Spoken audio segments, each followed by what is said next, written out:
বিসমিল্লাহির রহমানির রহিম। দেশ এবং দেশের বাইরে থেকে যারা দেখছেন সবাইকে আবার আমন্ত্রণ জানাচ্ছি আমার নতুন ভিডিওতে। আজকে চলে আসছি গ্রামের বাড়িতে।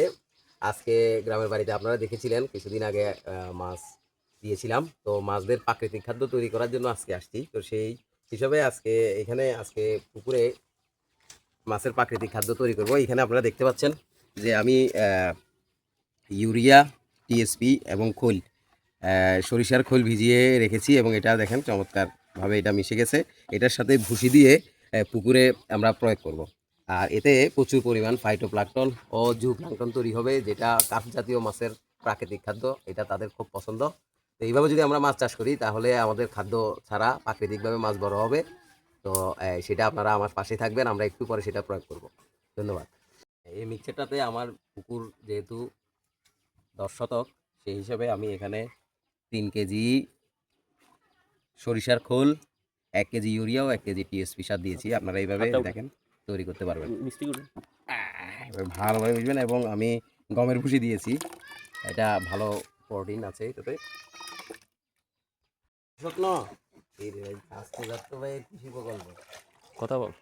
হ্যাঁ, আমরা এখন এই সারগুলো প্রয়োগ করব, আপনাদের ভিডিওর মাধ্যমে দেখাবো।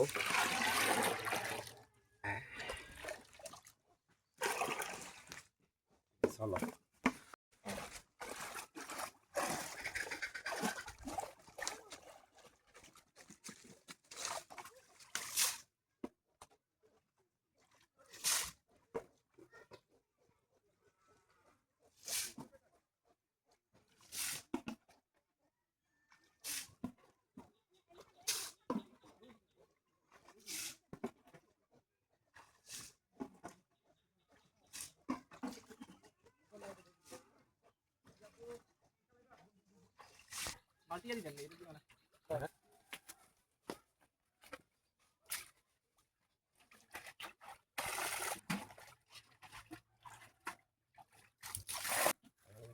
ভালো করে টিকাটা দিয়ে দিবি।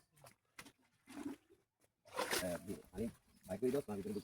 আমার বাইরে দিকে না, বাইরে যান। এগুলো তোমার উড়িয়ে দেবে, এটা ভালো করে ভালো করে।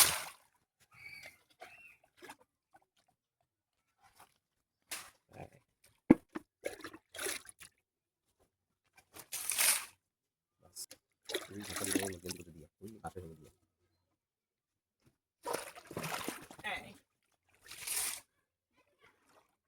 ও কোন না এই যে মাসালা বাকি আছে আর যায় আসলে